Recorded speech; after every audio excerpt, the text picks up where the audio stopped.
Hello दोस्तों, नमस्कार। आज हम टैक्स से रिलेटेड तीसरी क्लास को कवर करने जा रहे हैं।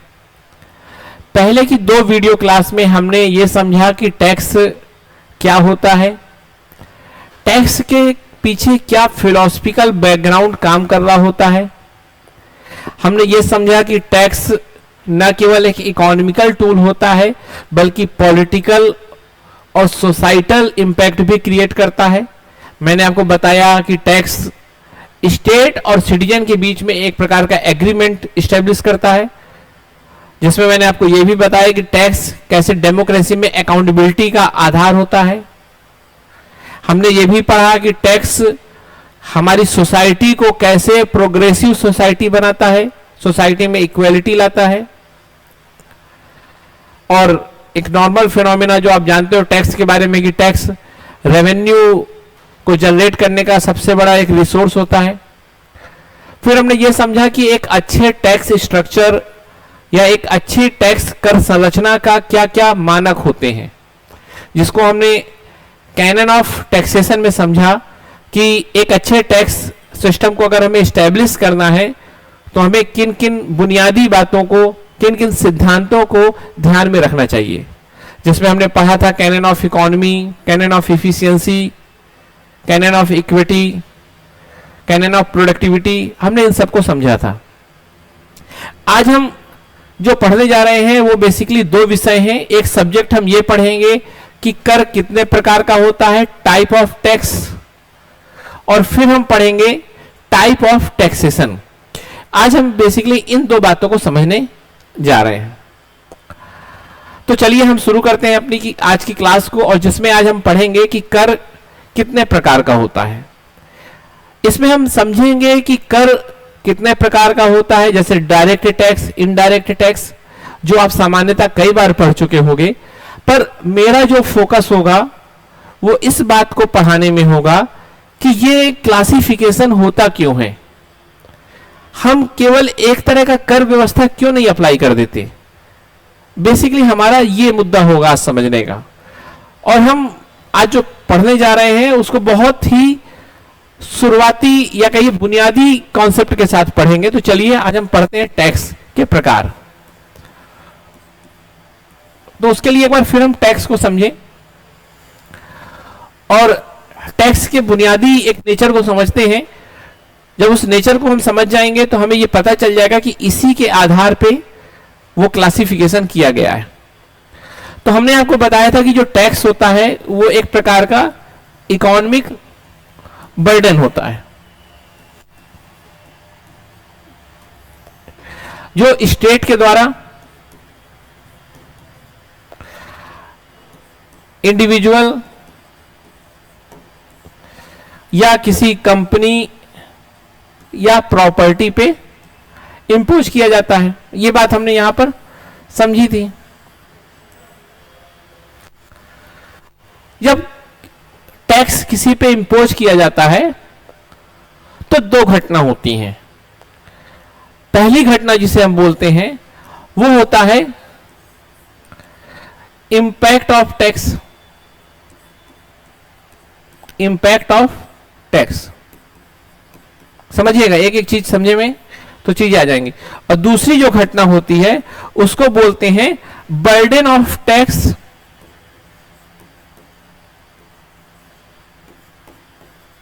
या आप उसको बोलते हैं इंसिडेंस ऑफ टैक्स। मैं इन दोनों को भी समझा देता हूं उदाहरण के तौर पे, तो चीजें और क्लियर हो जाएंगी। जैसे मैंने कहा कि बेसिकली जो टैक्स होता है वो दो सिद्धांत पे आधारित होता है। एक होता है इंपैक्ट ऑफ टैक्स,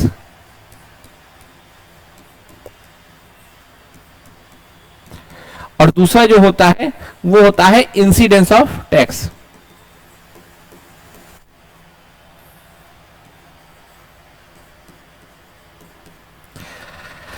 इसे कह सकते हैं कर का प्रभाव, आप इसे कह सकते हैं प्रभाव, है ना, पूरा शब्द आप लिख लीजिएगा, ठीक है। इसे कहेंगे भार।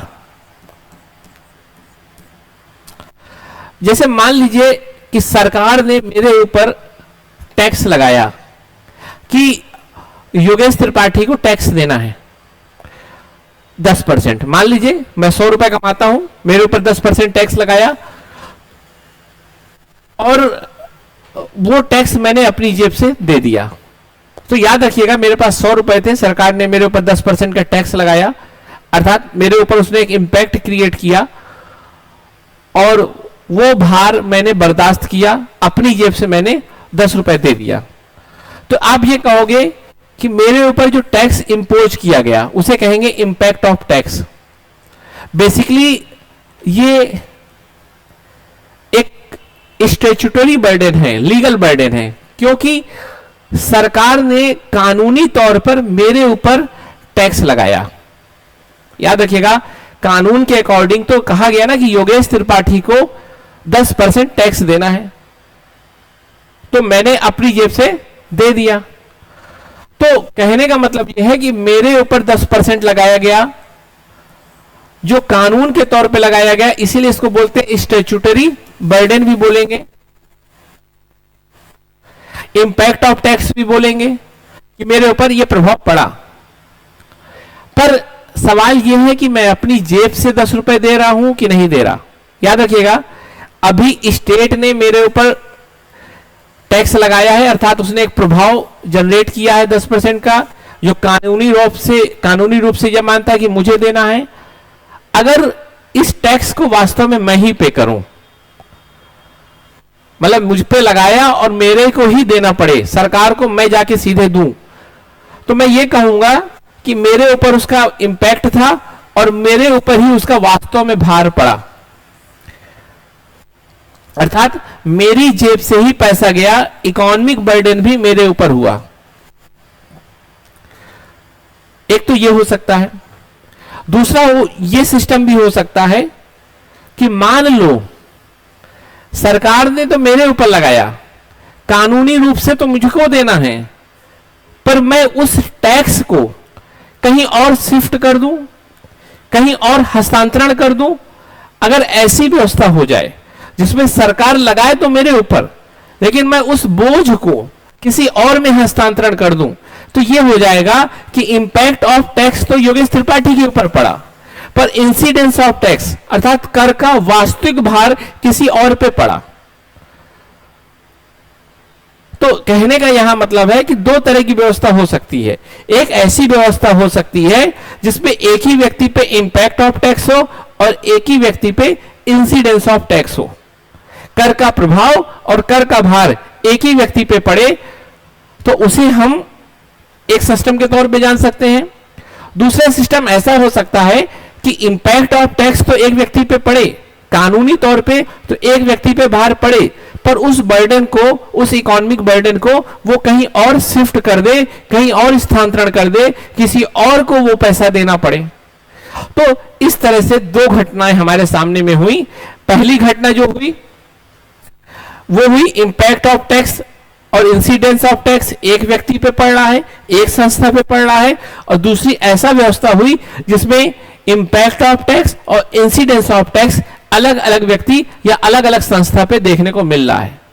अगर इसे बहुत सरल भाषा में कहें तो जिसको मार पड़े उसी को दर्द हो, जिसको मार पड़े उसी को दर्द हो। एक ही व्यक्ति को मार पड़े और उसी से खून बहे, एक तो ये हो सकता है, और दूसरा हो सकता है कि एक व्यक्ति को मार पड़े पर खून किसी और के बहे। जैसे पुरानी बॉलीवुड पिक्चर में होता नहीं था, जुड़वा भाई बहन होते तो पता चला भाई को यहां मारा और दूसरे दर्द को वहां भाई को दर्द हो रहा। तो अगर ऐसी व्यवस्था है कि मारा किसी और को, दर्द किसी और को, तो कहने का मतलब इंपैक्ट ऑफ टैक्स किसी और पे, इंसिडेंस टैक्स ऑफ किसी और पे। तो चलिए इसको एक बार और समझते हैं। मैंने आपको कहा कि दो तरह का हमारे पास सिस्टम होगा। पहला एक सिस्टम होगा जिसमें इंपैक्ट ऑफ टैक्स और इंसिडेंस ऑफ टैक्स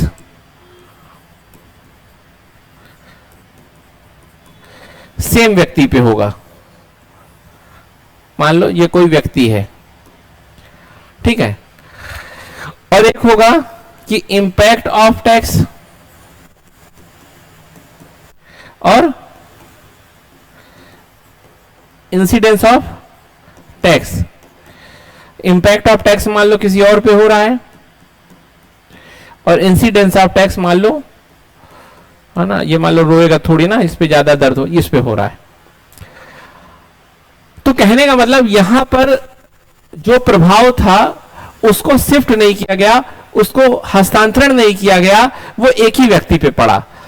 और एक प्रकार से यह भी कहा जा सकता है इंपैक्ट ऑफ टैक्स क्या होता है, कानूनी भार, और इंसिडेंस ऑफ टैक्स क्या होता है, आर्थिक भार। तो आप कहोगे कानून के तौर पे जिसके ऊपर भार आरोपित किया गया था, आर्थिक रूप से भी वही उस वजन को सहेगा। तो इसको हम क्या बोलेंगे, एक सिस्टम तंत्र, अभी मैं बताऊंगा इसका नाम। और दूसरा क्या होगा, जिसमें कानून के तौर पे तो हमने एक पे टैक्स लगाया, पर उसका वास्तविक भार या आर्थिक भार या उसकी जेब से पैसा, जिसकी जेब से पैसा जाएगा वो कोई दूसरा है। तो ये दो जो सिस्टम होते हैं, जो basically incidence of tax, impact of tax के आधार पे अलग अलग होते हैं, इस सिस्टम को हम बोलते हैं डायरेक्ट टैक्स। क्या बोलते हैं, इस सिस्टम को हम बोलते हैं डायरेक्ट टैक्स, और इस सिस्टम को हम बोलते हैं इनडायरेक्ट टैक्स। हिंदी में इसको बोलते हैं प्रत्यक्ष कर, और इसको बोलते हैं अप्रत्यक्ष कर। यहां तक बात समझ आ गई। तो इस तरह हम डायरेक्ट टैक्स और इनडायरेक्ट टैक्स को समझ चुके हैं। फिर समझते हैं कि जो डायरेक्ट टैक्स होता है उसमें इंपैक्ट ऑफ टैक्स और इंसिडेंस ऑफ टैक्स एक व्यक्ति पे होता है, या इसको ये कह सकते हैं कि जो डायरेक्ट टैक्स होता है राज्य जिस पे लगाती है उसी को वो वजन सहना पड़ता है, या उसी पर उसका वास्तविक प्रभाव पड़ता है। और इनडायरेक्ट टैक्स में आप ये कह सकते हो कि राज्य जिस पर लगाती है वो उस भार को किसी और पे स्थानांतरित कर देता है, और उसका भार वास्तव में अलग व्यक्ति या अलग संस्था पे पड़ता है, पर कानूनी तौर पे अलग व्यक्ति और अलग संस्था पे लगाया जाता है। तो अब हम इसको एक एक सब्जेक्ट को समझेंगे। तो अब हम पढ़ते हैं डायरेक्ट टैक्स। तो हमने समझा कि डायरेक्ट टैक्स में क्या होता है, डायरेक्ट टैक्स में इंपैक्ट ऑफ टैक्स और इंसिडेंस ऑफ टैक्स एक ही व्यक्ति पे जनरेट होता है। इंसिडेंस ऑफ टैक्स यहां तक समझना, या कहिए कि जिसको हर्ट किया जाता है वही ब्लीड करता है, जिसको मारा जाता है उसी से खून निकलता है। ये इसका पहला फीचर है। अब ये बात तो आपको समझ में आ गई। इसके उदाहरण हम देखते हैं। इसका सबसे पहला एग्जाम्पल है, जो सबसे इंपॉर्टेंट एग्जाम्पल है, वो है इनकम टैक्स।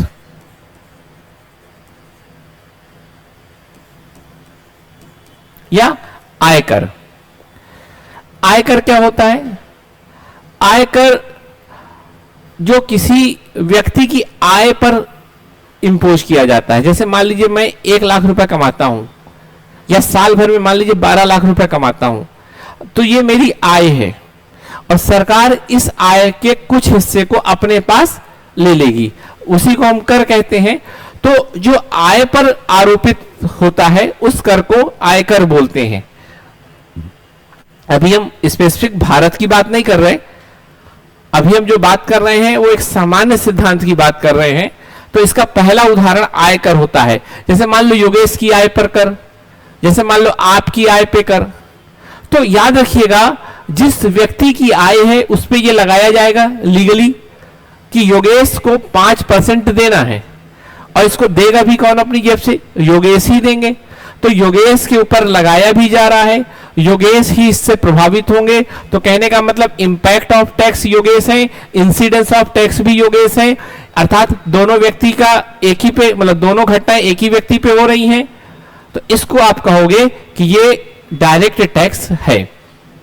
दूसरा डायरेक्ट टैक्स का जो एग्जांपल है उसे बोलते हैं हम कॉर्पोरेट टैक्स। अब कॉर्पोरेट टैक्स क्या होता है इसको समझ लीजिए। जैसे कोई व्यक्ति की आय होती है, वैसे ही एक कंपनी की भी इनकम होती है। जैसे मान लो एक कंपनी है रिलायंस, तो मान लो रिलायंस से जैसे सपोज करो, और रिलायंस की भी तो कोई एक इनकम या कोई एक प्रॉफिट होगा।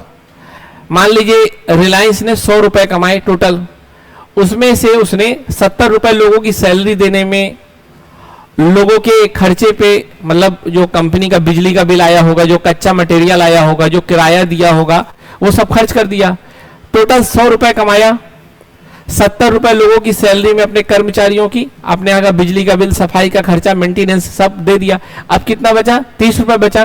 तो ये 30 रुपए रिलायंस की इनकम होगी ना। जैसे एक व्यक्ति की इनकम होती है, वैसे ही एक कंपनी की भी इनकम होती है। और जब कंपनी की इनकम पर टैक्स लगता है तो उसको हम बोलते हैं कॉर्पोरेट टैक्स। और याद रखिएगा, अगर सरकार टाटा के ऊपर लगाएगी, रिलायंस के ऊपर लगाएगी, तो इसका बर्डन भी रिलायंस या टाटा ही सहेंगे। तो ऐसे टैक्स को हम डायरेक्ट टैक्स कहेंगे, क्योंकि इसमें impact of tax, incidence of tax एक ही व्यक्ति पे है, या कानूनी रूप से जो भार आरोपित किया गया है और आर्थिक रूप से जो भार आरोपित किया गया है वो एक व्यक्ति पे है। और तीसरा उदाहरण इसका बहुत इंपॉर्टेंट है।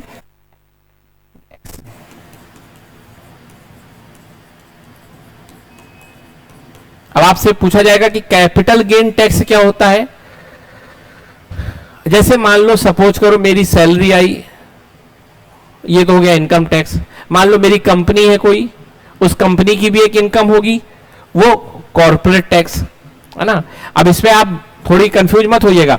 जैसे मान लो मेरी कंपनी है, जैसे मान लो सहयोग एक मेरी कंपनी है। अब सहयोग कंपनी में जब मैं काम करूंगा ना, तो उससे कुछ सैलरी भी तो लूंगा, वो सैलरी मेरी इनकम है, लेकिन सहयोग जो पैसा कमाएगा वो सहयोग की इनकम होगी। तो याद रखना, कंफ्यूज मत होना। ऐसे ही रिलायंस है, रिलायंस में मान लो अगर मुकेश अंबानी कमाते हैं तो रिलायंस की इनकम अलग है, मुकेश अंबानी की इनकम अलग है।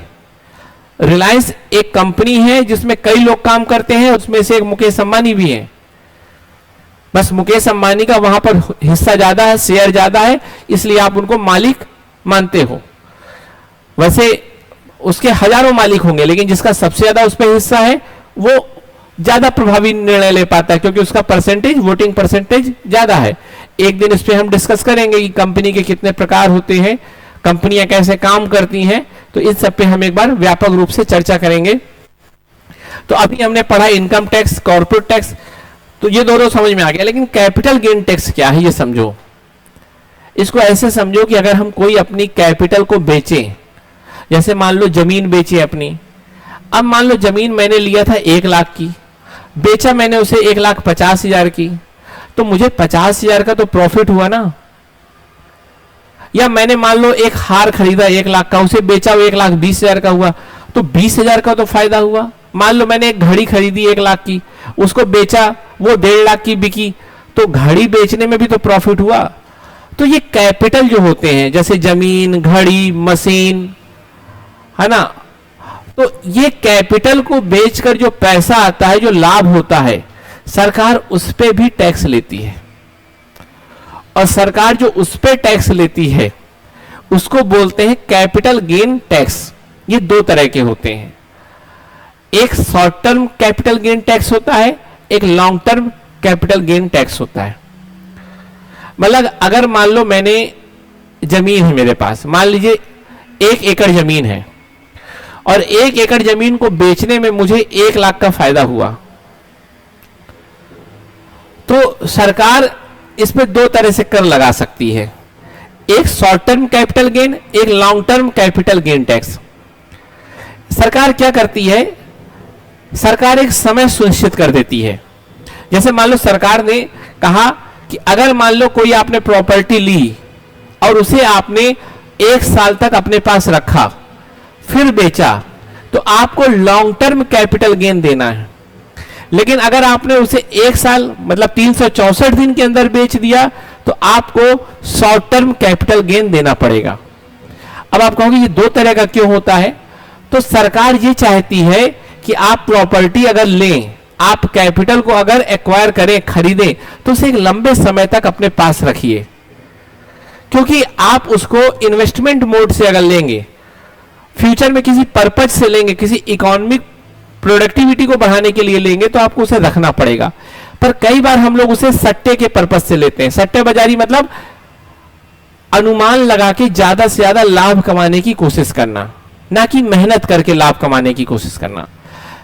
एक हो सकता है कि मैंने 1 किलो गोल्ड खरीदा, मैंने उसको रखा, कोई नई डिजाइन के हार बनाए, उसे हार को बेचा और प्रॉफिट कमाया। तो इसमें मैंने अपनी क्रिएटिविटी की, अपना दिमाग लगाया, प्रोडक्टिविटी बढ़ाई, तब जाके बेचा। और मान लो मैंने 1 किलो सोना इसलिए लिया कि 2 दिन बाद महंगा होगा, फिर उसको बेच देंगे। सट्टेबाजी, स्पेकुलेशन। तो किसी भी बाजार के लिए सट्टेबाजी एक अच्छी प्रणाली या एक अच्छा सिस्टम नहीं माना जाता, क्योंकि उससे क्या है ना, बहुत ज्यादा मार्केट में फ्लक्चुएशन आ जाता है। और जहां भी बहुत ज्यादा फ्लक्चुएशन या अस्थिरता होगी, वो मार्केट के लिए सही नहीं माना जाता। इसलिए सरकार चाहती है कि आप जो चीजें खरीदें उसे लंबे समय तक अपने पास रखें। और इसीलिए सरकार 2 तरह के गेन टैक्स की बात करती है। कैपिटल गेन टैक्स 2 तरह के होते हैं, एक short term capital gain tax, एक long term capital gain tax. Short term capital gain tax जो होता है वो हमेशा ज्यादा होता है compare to long term capital gain tax, क्योंकि सरकार चाहती है कि आप अगर 1 साल के पहले बेचोगे तो हम आपसे ज्यादा टैक्स लेंगे, ताकि आप डीमोटिवेट हो जाओ और आप उसको अपने पास रखो। तो कहने का मतलब कैपिटल गेन टैक्स का जो हमने क्लासिफिकेशन किया, उसका बेस ये है कि मार्केट में स्पेकुलेशन, सट्टेबाजी को रोका जाए। यहां तक समझ में आ गया। और याद रखिएगा कि अगर मान लीजिए मेरी इनकम होगी, उस पर सरकार टैक्स लगाएगी, मुझे अपनी जेब से देना है। जो भी कंपनी है, जिस पे कंपनी पे सरकार टैक्स लगाएगी, वो कंपनी को देना है। और मान लीजिए मैंने जमीन बेची, मुझे 1 लाख का फायदा हुआ, तो सरकार मुझसे लेगी, तो मुझे भी देना है। तो इस तरह से हम 3 चीजों को समझेंगे कि ये तीनों में इंपैक्ट ऑफ टैक्स और इंसिडेंस ऑफ टैक्स सेम एक ही व्यक्ति या एक ही संस्था हो रही है, इसीलिए इसको हम डायरेक्ट टैक्स बोलते हैं। अब आगे चलते हैं कि डायरेक्ट टैक्स में क्या क्या प्रो हैं और क्या क्या कॉन्स है। अभी एक बात को मैं बाद में बताऊंगा कि डायरेक्ट टैक्स और इनडायरेक्ट टैक्स को अलग अलग क्यों किया जाता है, क्यों क्लासिफाई किया जाता है, एक स्टेट या राज्य एक तरह का टैक्स सिस्टम क्यों नहीं इंपोज करती। अभी उसको समझने में थोड़ा समय लगेगा, बाद में बताता हूं। तो प्रो एंड कॉन्स हम समझते हैं। अभी हम डायरेक्ट टैक्स के पहले प्रो समझते हैं। डायरेक्ट टैक्स का पहला जो प्रो है वो होता है कि ये इक्विटी को लाता है, अर्थात ये इक्वेलिटी को इस्टेब्लिश करता है। क्यों, अब आप समझिएगा।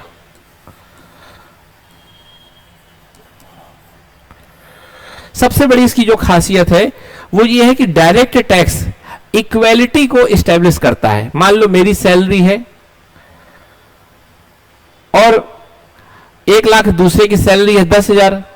सरकार सैलरी पे जब डायरेक्ट टैक्स लगाएगी तो जिसकी ज्यादा उससे ज्यादा लेगी, जिसकी सैलरी कम है उससे कम लेगी। तो इस तरह से आप कह सकते हो कि जो डायरेक्ट टैक्स है वो बेसिकली इक्विटी या इक्वेलिटी को प्रमोट करता है। और क्यों करता है, क्योंकि मैंने आपको बताया था कि टैक्स सिस्टम अगर एबिलिटी टू पे प्रिंसिपल पे बेस है, एबिलिटी पे सिस्टम पे अगर बेस है तो ये बहुत अच्छा माना जाता है। मतलब जिसकी जितनी क्षमता है उससे उतना टैक्स लिया जाए। मैंने आपको बताया था कैनन ऑफ इक्विटी में, उसमें आप इस चीज को समझोगे तो यहां से उसको आप कनेक्ट कर सकते हो कि सबसे बड़ी इसकी खासियत है कि ये रीडिस्ट्रीब्यूशन ऑफ रिसोर्स करता है। क्या करता है, रीडिस्ट्रीब्यूशन ऑफ रिसोर्स। मैंने कहा था अमीरों से बहुत ज्यादा टैक्स लेके गरीबों को दिया जाता है। तो इसकी एक खासियत यह है कि जो सबसे बड़ी खासियत है डायरेक्ट टैक्स की, कि डायरेक्ट टैक्स सोसाइटी को या सोसाइटी में इक्वेलिटी को लाता है। और यह भी कह सकते हैं आप कि डायरेक्ट टैक्स प्रोग्रेसिव होता है।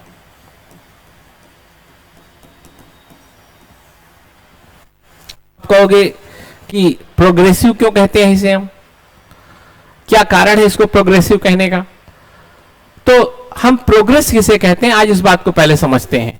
तब जाके आपको चीजें समझ में आएंगी कि इसको प्रोग्रेसिव क्या कहते हैं, क्योंकि आपने बहुत बार सुना होगा प्रोग्रेसिव प्रोग्रेसिव, लेकिन वास्तव में प्रोग्रेसिव का मतलब होता है कि किसी लक्ष्य की तरफ आगे बढ़ना। समझिएगा, हम लोगों का एक कार्ड होता है जिसे हम बोलते हैं प्रोग्रेस कार्ड। अगर मान लो किसी एग्जाम को हम देने गए और एग्जाम में 100 मार्क्स का एग्जाम था, उसमें हमारे अगर मान लो 70 मार्क्स आए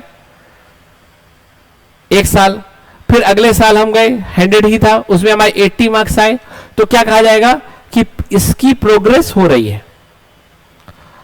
तो प्रोग्रेस होने का मतलब है कि एक आइडियल या एक मानक माना गया है जिसको हम बोलते हैं 100 मार्क्स, उस मानक की तरफ हम जितना जाएंगे हमें उतना ही प्रोग्रेसिव बोला जाएगा।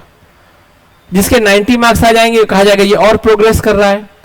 तो प्रोग्रेस का मतलब होता है कि कोई तय मानक या तय सिद्धांत की तरफ आगे बढ़ना।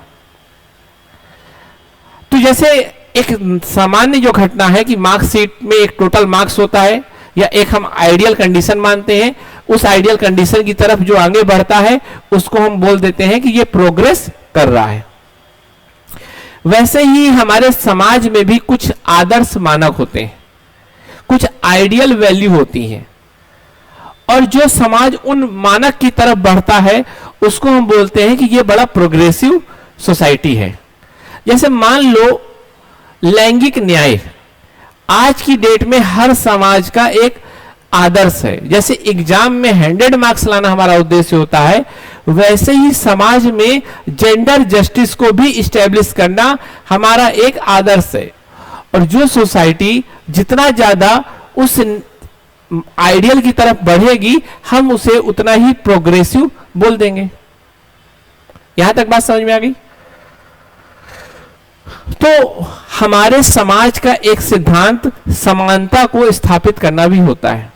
हमारे समाज का एक सिद्धांत समानता को स्थापित होना भी होता है। और जो भी चीज या जो भी उपकरण, जो भी टूल हमें उस आइडियल तक ले जाने के लिए मोटिवेट करेगा, उसमें हेल्प करेगा, हम उसको प्रोग्रेसिव बोलेंगे। तो डायरेक्ट टैक्स हमें इक्विटी या इक्वेलिटी की तरफ लेके चलता है, क्योंकि समाज में ये रिसोर्स का रीडिस्ट्रीब्यूशन करता है। इसीलिए हम इसको कहते हैं कि डायरेक्ट टैक्स प्रोग्रेसिव होता है। ये पिक्चर और भी क्लियर होगी जब आप इनडायरेक्ट टैक्स को समझेंगे। ऐसा होता है कि डायरेक्ट टैक्स जो होता है वो किस पे काम करता है? वो काम करता है कि आपकी जितनी क्षमता है उतना कर दो, और इस क्षमता के कारण हमारी सोसाइटी में रिसोर्स का रीडिस्ट्रीब्यूशन होता है, और जिसके कारण आप कहोगे कि सोसाइटी प्रोग्रेसिव होती है। क्योंकि प्रोग्रेसिव सोसाइटी में ये बड़ा मददगार है, इसलिए इसको बोलते हैं कि डायरेक्ट टैक्स बहुत प्रोग्रेसिव होता है। दूसरी इसकी खासियत है ट्रांसपेरेंसी। इसका एक और अच्छी चीज है, वो है ट्रांसपेरेंसी, पारदर्शिता। डायरेक्ट टैक्स में पारदर्शिता होती है। कहने का मतलब सरकार जब मेरे ऊपर टैक्स लगाएगी तो मुझे सीधे देना है, मेरे और सरकार के बीच में कोई और नहीं होगा, क्योंकि सरकार ने मेरे ऊपर टैक्स लगाया और मैं इसको कहीं और शिफ्ट नहीं कर सकता। मुझे को ये बर्डन बर्दाश्त करना है और मैं ही सरकार को सीधे दूंगा। तो कहने का मतलब बहुत ट्रांसपेरेंट रहता है इसमें कि कौन दे रहा है, किसको दे रहा है, कौन दे रहा है, किसको दे रहा है। और इसी ट्रांसपेरेंसी के कारण डायरेक्ट टैक्स की एक सबसे बड़ी जो खासियत है, जो प्रो है, वो है कि ये अकाउंटेबिलिटी को बढ़ाता है, ये फिजिकल मैनेजमेंट को बढ़ाता है। समझिएगा, सपोज करिए कि मेरी छत में रोज 100 रुपए आके कोई रख देता है, 1000 रुपए कोई रख देता है। मुझे नहीं पता किसने रखा, पर 1000 रुपए मेरी छत में रोज आ जाते हैं, 100 रुपए आ जाते हैं। तो मैं ना बड़ा बेफिक्र रह के उसको उल जरूर खर्च करूंगा, क्योंकि मुझे किसी को जवाब ही नहीं देना, क्योंकि मुझे नहीं पता कौन दे रहा है, आ रहा है बस मैं खर्च कर दूंगा। लेकिन मान लो अगर आप मुझे 1000 रुपए दो पर डे, तो क्या मैं उसे उल जलूल खर्च करूंगा? क्योंकि मुझे आपको जवाब देना पड़ेगा। भाई वो 1000 जो आप मुझे दे रहे हो तो मुझे बताना भी पड़ेगा ना कि वो खर्च कहां हो गए। मुझे हिसाब भी देना पड़ेगा क्योंकि डेमोक्रेसी है। और अगर ऐसा सिस्टम होगा तो ये बताइए, जब आप मुझे पैसा दोगे डायरेक्ट तो मुझसे डायरेक्ट हिसाब लोगे, मुझे हिसाब देने के लिए दिमाग लगा के फिर खर्च करना पड़ेगा। इसी को कहते हैं फिजिकल मैनेजमेंट बेहतर होगा, सरकार राजकोषीय प्रबंधन पे ध्यान देगी। और या ये कह सकते हो कि अकाउंटेबिलिटी, जिसको हम कहते हैं फिजिकल अकाउंटेबिलिटी, भी बढ़ेगी। तो डायरेक्ट टैक्स की ये खासियत होती है कि डायरेक्ट टैक्स में इक्विटी, रिसोर्स ऑफ मतलब redistribution of resource, progressive, transparency, accountability और फिजिकल मैनेजमेंट को बढ़ावा देता है। आप ये भी कह सकते हो कि डायरेक्ट टैक्स सरकार के लिए एक स्टेबल रेवेन्यू रिसोर्स होता है और सरकार इसको बहुत आराम से पहले प्रिडिक्ट कर सकती है कि कितना हमारे पास रेवेन्यू जनरेट होगा, क्योंकि सरकार को पता है कि कितने लोग नौकरी कर रहे हैं, रोजगार कर रहे हैं, क्या अनुमान है, लगभग वो अनुमान लगा लेगी और बहुत अच्छे से ये प्रिडिक्ट कर लेगी कि कितना खर्चा के लिए भाई पैसा आने वाला है, कहने का मतलब कितना रेवेन्यू आने वाला है। सोचो, अगर आपको ये बात पता हो कि एक महीने के खर्च के लिए आपके पास कितना पैसा आना है और ये पहले से ही पता होगा, तो आप बहुत बेहतर तरीके से इकोनॉमिक प्लानिंग अपनी कर सकते हो। और अगर आपको ये ना पता हो कि आपको कितना पैसा आना है, मान लो 1000 भी आ सकता है, 1 रुपए भी आ सकता है, तो आप हमेशा डरे रहोगे और इकोनॉमिक प्लानिंग अच्छे से नहीं हो पाएगी। और डायरेक्ट टैक्स में ये खासियत होती है, ये अच्छी बात होती है कि सरकार को एक इसके बारे में अनुमान मिल जाता है कि कितना पैसा आना है और कितना अमाउंट होगा। तो इसीलिए इसमें प्रेडिक्टेबिलिटी ज्यादा होती है, एक स्टेबल रेवेन्यू से रिसोर्स होता है। अब दिक्कत क्या है? सबसे बड़ी इसकी दिक्कत है कि ये एक्सटर्नलिटी को इंट्रोड्यूस नहीं करता। एक्सटर्नलिटी या बाह्यता को संबोधित नहीं करता। अब बाह्यता क्या होती है इसको समझो। क्योंकि कोई भी इनकम, क्योंकि ये इनकम पे ही लग रहा है, आपको लगा होगा, देखा होगा आपने कि इनकम टैक्स में, कंपनी की इनकम में या जो लाभ कमाया। अब एक बात समझिए, जब भी कोई आर्थिक घटना होती है तो उसमें एक तो यह होता है कि उससे पैसे की कमाई होती है, पर मात्र पैसे की कमाई नहीं होती। हर आर्थिक घटना में एक बाह्य प्रभाव भी उत्पन्न होता है, एक एक्सटर्नल इंपैक्ट भी क्रिएट होता है। समझो, अगर मैं 1 लाख रुपए कमा रहा हूं तो वो 2 तरीके से कमा सकता हूं। एक तो मैं बच्चों को पढ़ा के कमाऊंगा और एक मैं सिगरेट बेच के पढ़ा रहा हूंगा, सिगरेट बेच के कमा रहा हूंगा। दोनों में कमाई 1 लाख हो रही है। मैंने आपको क्या कहा, कोई भी आर्थिक घटना में एक प्रभाव होता है कि उससे पैसा उत्पन्न होता है, पैसा पैदा होता है, रुपए पैदा होता है, या कहिए मौद्रिक लाभ होता है, मॉनेटरी प्रॉफिट होता है। और दूसरा एक इंपैक्ट होता है जिसको हम एक्सटर्नल इफेक्ट बोलते हैं या एक्सटर्नल इंपैक्ट बोलते हैं। मैंने जब बच्चों को पढ़ाया तो उसमें 1 लाख का मेरा मॉनेटरी बेनिफिट हुआ, ये तो होना ही था। दूसरा जो इंपैक्ट हुआ, सोसाइटी में एजुकेशन मिली, बच्चों को अच्छी शिक्षा मिली, इसको आप कहोगे पॉजिटिव एक्सटर्नल इंपैक्ट।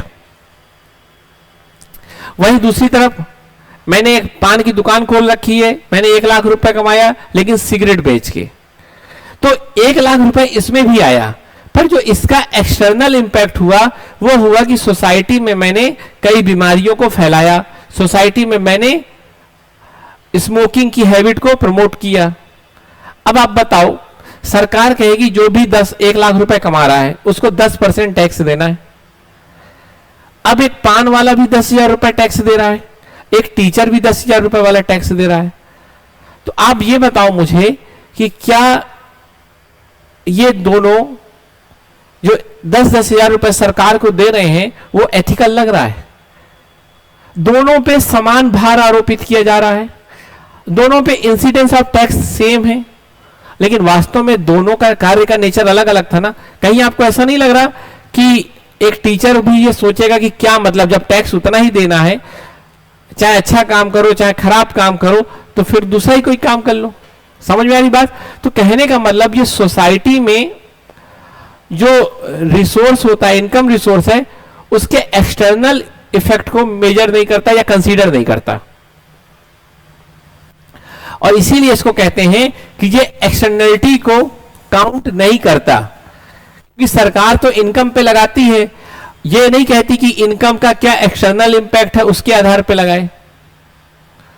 और इस तरह से इसकी जो सबसे बड़ी कमी है वो ये है। फिर दूसरा इसका जो नेगेटिव पॉइंट है वो है इसका नैरो बेस। ये बहुत इंपॉर्टेंट बात है, इसको ध्यान रखिएगा। बेस का मतलब है कि कितने लोग उसके दायरे में आते हैं।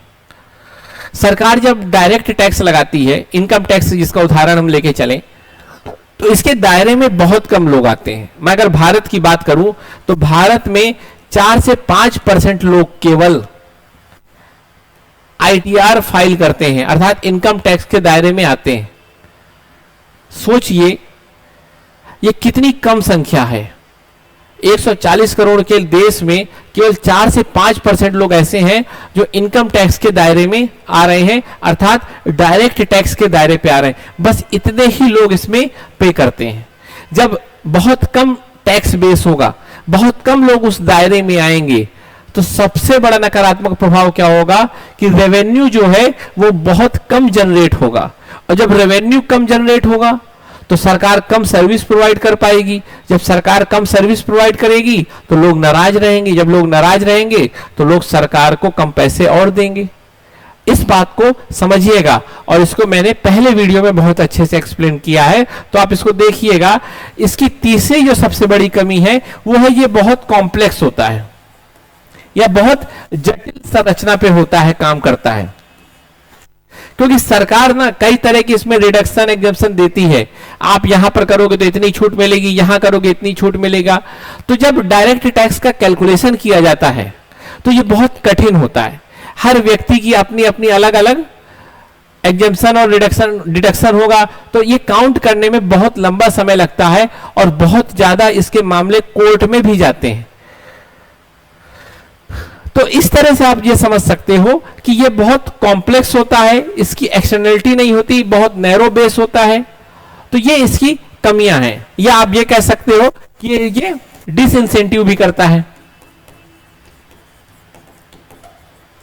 मतलब प्रोत्साहन को कम करेगा। सपोज करो कोई सरकार कह दे कि हम इनकम में 20% लेंगे। अब होगा क्या, जब सरकार इनकम का 20% अपने ही पास रख लेगी तो आप सोचोगे कि काम ही ना करा जाए। या ऐसे देश में काम करें यहां पर 10% बस टैक्स लगता हो, 100 रुपए कमाएंगे 10 ही रुपए सरकार को देंगे, 90 रुपए तो अपने पास रहेगा। अगर मान लो सरकार 100 रुपए का 20 रुपए अपने ही पास ले जा रही है तो हमारे पास 80 रुपए बचेगा। 25 रुपए का ले जा रही तो और कम बचेगा।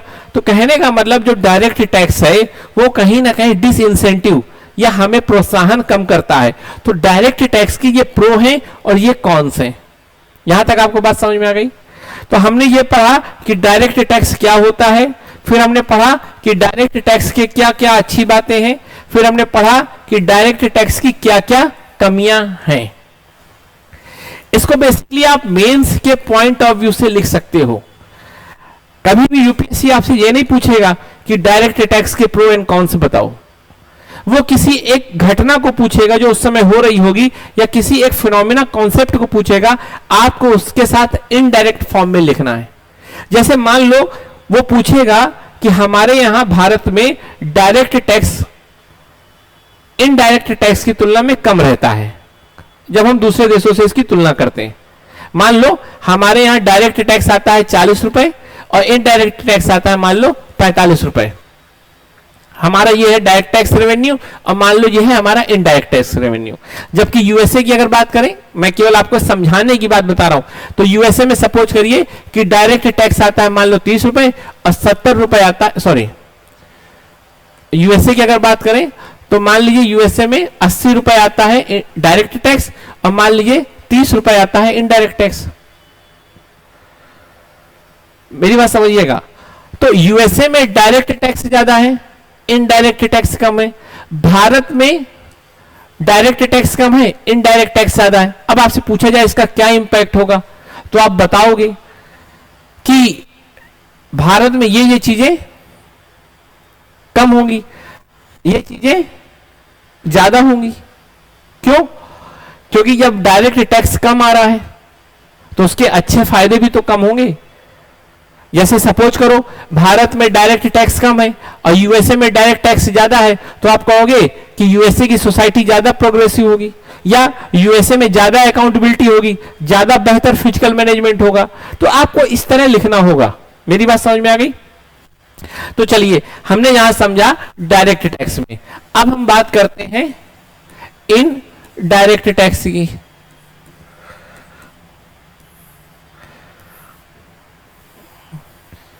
अब हम बात करते हैं इनडायरेक्ट टैक्स की।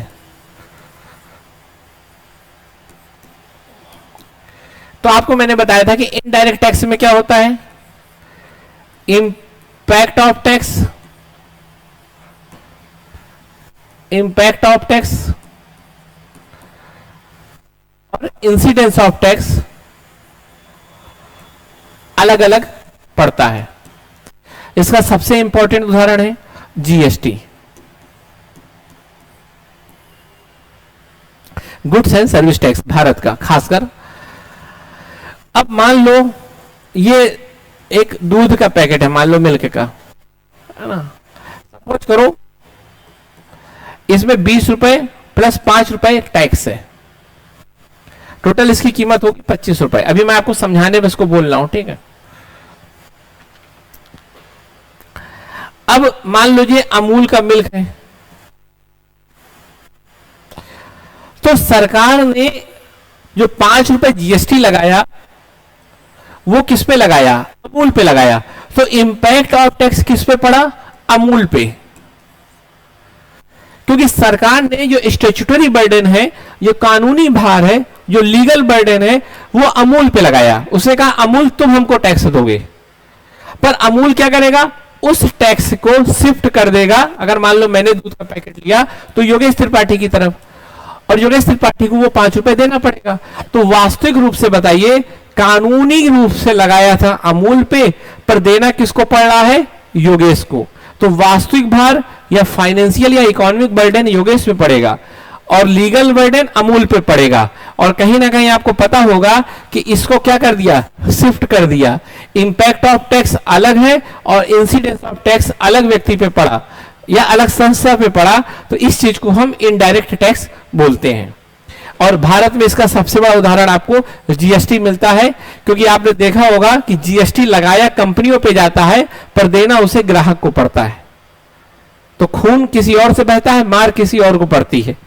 मार पड़ी यहां इसको अमूल को, पर खून बहा कस्टमर से। अब इसको चलते हैं, पढ़ते हैं कि इसके क्या क्या प्रो एंड कॉन्स हैं। प्रो एंड कॉन्स, एक बात याद रखिएगा, इसके अगर प्रो एंड कॉन्स पढ़ना है तो आप यही लिखा रहने दीजिए, बस इसको ऐसे करिए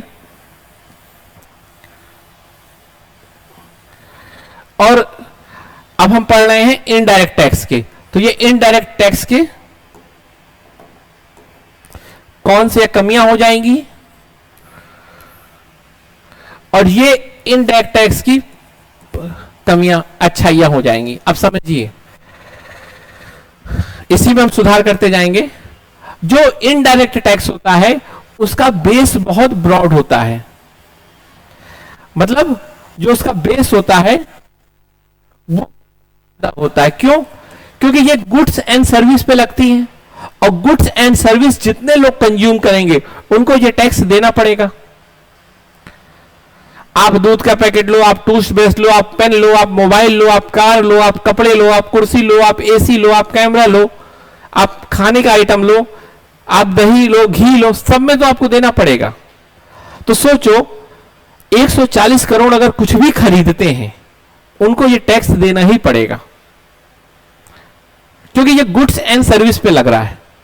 तो इस तरह आप कह सकते हो कि इसका जो बेस है वो बहुत ब्रॉड होता है। फिर सपोज करो सरकार ने कहा कि सिगरेट पे टैक्स 100% लगेगा, वहीं दूध पे टैक्स मात्र 5% लगेगा। अस्पताल की जो आइटम है उस पर टैक्स मात्र 5% लगेगा, लेकिन जो लग्जरी आइटम है जैसे फोन, महंगी कार, उसमें 100% लगेगा।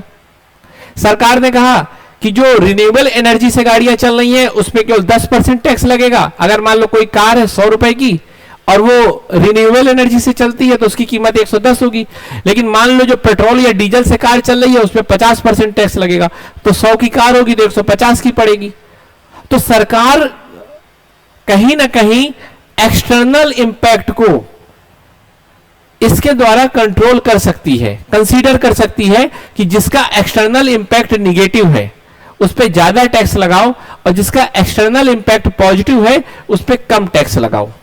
तो ये समझ जाओ आप, तो कहीं ना कहीं जो इनडायरेक्ट टैक्स होता है वो एक्सटर्नलिटी को कवर करता है, उसका बेस ब्रॉड होता है और वो कॉम्प्लेक्स नहीं होता, वो बहुत सिंपल होता है, क्योंकि सरकार को इसमें काउंट नहीं करना। सरकार ने एक बार लगा दिया, अभी आप आगे पढ़ोगे टीडीएस कुछ सिस्टम पढ़ोगे, अगर आपने लगाया दूध का पैकेट खरीदा तो आपको देना ही देना है। तो बड़े आसानी से ये टैक्स सिस्टम काम करता है, ठीक। और सरकार इसको, जो चीजें सरकार को सस्ती और महंगी करना हो उस पर भी इसका इंपैक्ट क्रिएट कर सकती है। तो इस तरह से आपको ये चीज समझ में आ गई होगी। अब इसके कॉन्स की बात अगर करते हैं, अर्थात इनडायरेक्ट टैक्स का क्या क्या नुकसान है, तो इनडायरेक्ट टैक्स की जो सबसे बड़ी कमी है वो ये है कि ये रिग्रेसिव होता है। जैसे यहां मैंने प्रोग्रेसिव लिखा था, इसको हटा दो, ठीक है। डायरेक्ट टैक्स प्रोग्रेसिव होता है, लेकिन इनडायरेक्ट टैक्स कैसे रिग्रेसिव होता है मैं आपको वो समझाता हूं। अगर मैं आपको रिग्रेसिव समझा दूंगा तो ये भी समझ में आ जाएगा कि कैसे ये इक्वालिटी को सपोर्ट नहीं करता बल्कि ये इनइक्वालिटी को प्रमोट करता है। अब समझिए कैसे। जैसे मान लीजिए कि योगेश त्रिपाठी है, ये कमाता है मान लो 100 रुपए, और मान लो कि अंबानी है, आप ये भी समझ लो ऐसे समझाने को, ये कमाते हैं मान लो 1000 रुपए। हम दोनों ने अमूल का पैकेट लिया, मान लो अमूल का पैकेट लिया, 20 रुपए का पैकेट था, 10 रुपए टैक्स था। अब योगेश त्रिपाठी को भी 10 रुपए टैक्स देना पड़ा इसका, और अंबानी को भी 10 रुपए टैक्स देना पड़ा। पर समझो योगेश त्रिपाठी 100 रुपए का हिस्सा दे रहा है, 10 रुपए, समझ आ रहा, मतलब मुझसे 10% लिया। लेकिन अंबानी 1000 रुपए कमा रहा है, उससे भी 10% लिया। अब सोचो 100 रुपए का 10 रुपए दे देना और 1000 जो कमा रहा है वो 10 रुपए देगा, तो ये 10 रुपए देखने में तो तुम्हें इक्वल लग रहा होगा, पर वास्तव में आप देखोगे कि यहां पर इसका प्रभाव ज्यादा नकारात्मक होगा कंपेयर टू इधर। जो इंसान 1000 रुपए कमा रहा है उसके लिए 10 रुपए ज्यादा नहीं है, समझ में आ रही बात, उसके लिए 10 रुपए ज्यादा नहीं है, ये बहुत कम परसेंट है अगर कंपेयर हम इससे करें। ये अपनी सैलरी का 10% दे रहा है पर ये 0.1% दे रहा है, तो इसका मतलब कहीं ना कहीं ये बात समझ में आपको आ जानी चाहिए, ठीक है, कि 1% और 10% में अंतर होता है। अब आप समझो अंबानी को कितना कम टैक्स देना पड़ रहा है जबकि योगेश त्रिपाठी को कितना ज्यादा टैक्स देना पड़ रहा है। समझ में आई बात कि नहीं आई? आप इसको सोचो। तो कहने का मतलब है 1% और 10%, तो ये कहीं ना कहीं कैसा हो गया, ऐसा टैक्स सिस्टम जो अमीरों को और अमीर कर रहा है, गरीबों को और गरीब कर रहा है, और इसी को हम बोलते हैं कि ये रिग्रेसिव होता है, समाज में इनइक्वालिटी को बढ़ावा देता है। और जो सबसे मेन मैंने आपको बात बताई,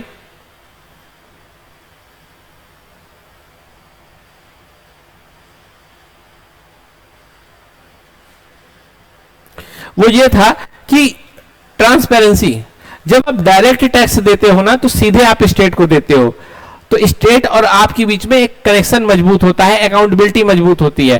पर इनडायरेक्ट टैक्स में ऐसा नहीं होता।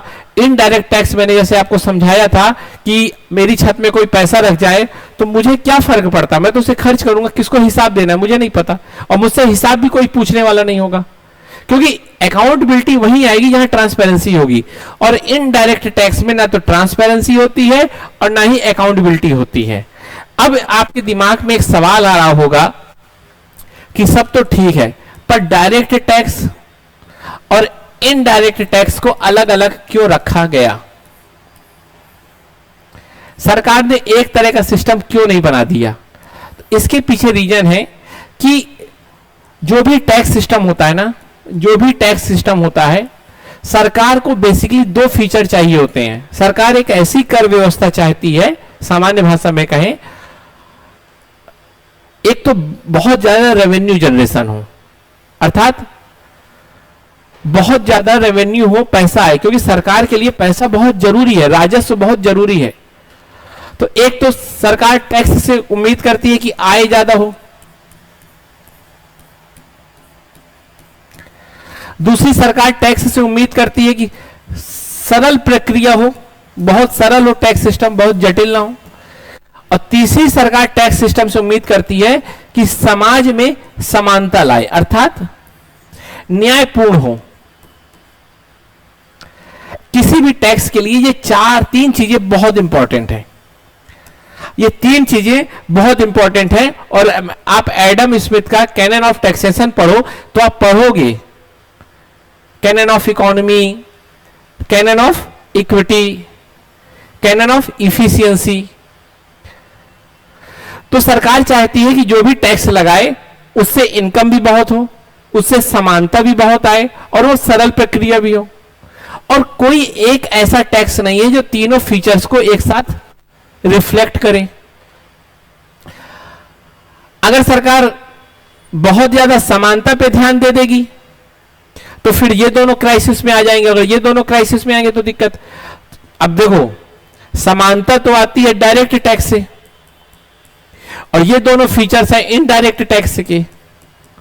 अब आप बात समझ में आ गया कि हमें तीनों फीचर एक में नहीं मिले, कोई एक ऐसा सिस्टम नहीं मिला जिसमें ये तीनों फीचर हो, इसीलिए हमें दो तरह के टैक्स बनाने पड़े, और एक टैक्स को हमने रखा जो इन दो शर्तों को पूरा करे, और एक टैक्स को रखा कि इन दो को पूरा करे। ये बात थोड़ी कॉम्प्लिकेटेड होगी, पर समझो कि हमें प्रोटीन कार्बोहाइड्रेट दोनों चाहिए, प्रोटीन भी चाहिए कार्बोहाइड्रेट। अब मान लो कोई खाने का ऐसा आइटम है ही नहीं जिसमें प्रोटीन भी हो और कार्बोहाइड्रेट भी हो, तो फिर हम दो तरह के आइटम खाएंगे ना, एक प्रोटीन वाला भी खाएंगे, एक कार्बोहाइड्रेट वाला भी खाएंगे। तो वैसे ही समझो कि ऐसा कोई टैक्स नहीं है, सिस्टम नहीं है जिसमें ये तीनों एक साथ हो। तो सरकार ने दो तरह के टैक्स बना लिया, डायरेक्ट टैक्स जो इक्विटी को प्रमोट करती है, और इनडायरेक्ट टैक्स जो आय को बनाती है, क्योंकि आपने पता था कि उसका ब्रॉड बहुत होता है, ब्रॉडर होता है उसका बेस, तो सरकार की इसमें आय बहुत ज्यादा होती है, साथ में बहुत सरल भी होता है। इनडायरेक्ट टैक्स को कलेक्ट करना बहुत सरल होता है, क्योंकि सरकार को घर घर नहीं जाना पड़ता कि भैया तुम्हारी इनकम कितनी है, तुम्हारे पास कितना पैसा है, इतना तुम्हें देना है, ऐसा नहीं। तुम गुड्स एंड सर्विस खरीदोगे तो तुम्हें टैक्स देना ही पड़ेगा। तो आप ये भी कह सकते हो कि डायरेक्ट टैक्स की एक कमी है कि उसमें कर चोरी बहुत होती है, पर इनडायरेक्ट टैक्स की एक अच्छाई है कि उसमें कर चोरी नहीं होती, जिसको आप टैक्स इवेजन बोलते हो। तो डायरेक्ट टैक्स की कमियों में लिख सकते हो टैक्स इवेजन बहुत होता है, पर इनडायरेक्ट टैक्स में टैक्स इवेजन नहीं होता। तो यहां बात आपको समझ में आ गई। तो आपको मैंने ये बताया कि ये एक आदर्श टैक्स स्थिति या एक आदर्श कर संरचना बनाने के लिए किया गया प्रयास होता है, एक आइडियल टैक्स स्ट्रक्चर बनाने का किया गया प्रयास होता है। इसी के कारण डायरेक्ट टैक्स और इनडायरेक्ट टैक्स जैसे दो कॉन्सेप्ट निकल के आते हैं। डायरेक्ट टैक्स समानता को प्रमोट करने के लिए बहुत इंपॉर्टेंट होता है, इनडायरेक्ट टैक्स आय को बढ़ावा देने के लिए होता है, और इफिशियंसी या एक सरल टैक्स एडमिनिस्ट्रेशन को बनाने के लिए महत्वपूर्ण होता है।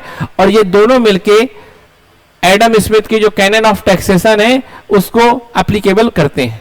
समझ में आ गई बात? यहां हमने ये पढ़ा।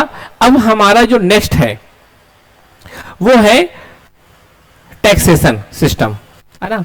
अब इसको पढ़ते हैं, टैक्सेशन टाइप्स, मतलब टाइप्स ऑफ टैक्सेशन। अभी हमने पढ़ा कि कर कितने प्रकार का होता है, लेकिन अब हम जो पढ़ने जा रहे हैं वो ये है कि जो कर लगाने का सिस्टम होता है जिसको हम कराधान बोलते हैं वो कितने प्रकार का होता है। इसको हम बोलते हैं कराधान। बेसिकली कराधान तीन तरह का होता है। एक होता है जिसको हम बोलते हैं प्रोग्रेसिव, ये बहुत छोटा कॉन्सेप्ट है और बहुत ही मजेदार। फिर होता है रिग्रेसिव, और तीसरा होता है जो होता है फ्लैट, या जिसको हम बोलते हैं प्रोपोर्शनल।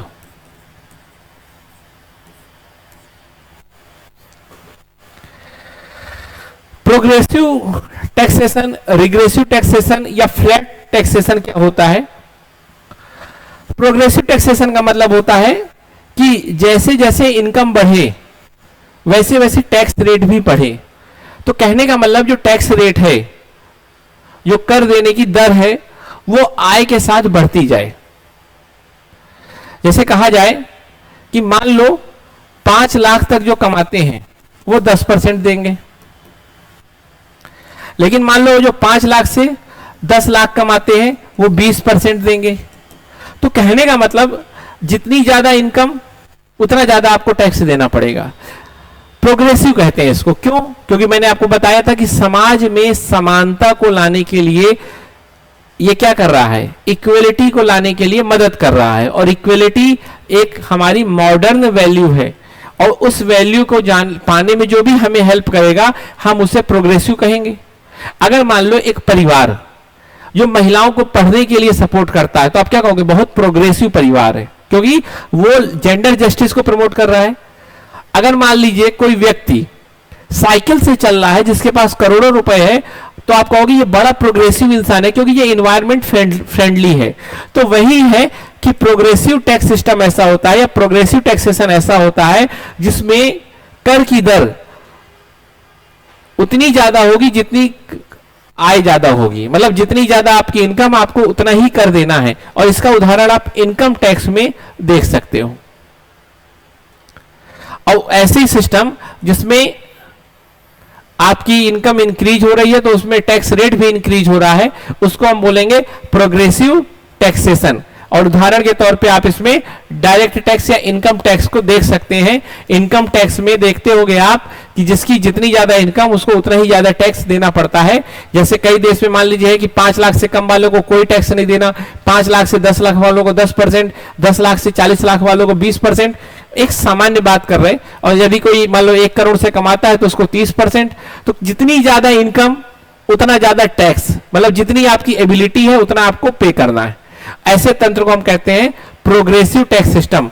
बेसिकली ये समाज में समानता को तो लाता है, ये तो इसका फायदा है, लेकिन समाज में ये मेहनत करने वालों को या आय की इनकम करने वालों को डिसइंसेंटिवाइज करता है कि भाई ज्यादा कमाओगे तो सरकार ज्यादा ले लेगी, इससे अच्छा कम कमाओ। तो मैंने आपको बताया कि प्रोग्रेसिव टैक्सेशन का क्या प्रो होता है, क्या कॉन्स होता है। वैसे ही चलते हैं अब रिग्रेसिव टैक्स सिस्टम में। रिग्रेसिव टैक्स सिस्टम बेसिकली ऐसा होता है कि जिसमें आप जितना ज्यादा कमाओगे आपको उतना कम टैक्स देना है। जितनी ज्यादा आपकी टैक्स, मतलब जितनी ज्यादा आपकी इनकम होगी, जितना ज्यादा आप कमा रहे होगे, आपको उतना ही कम टैक्स देना पड़ेगा।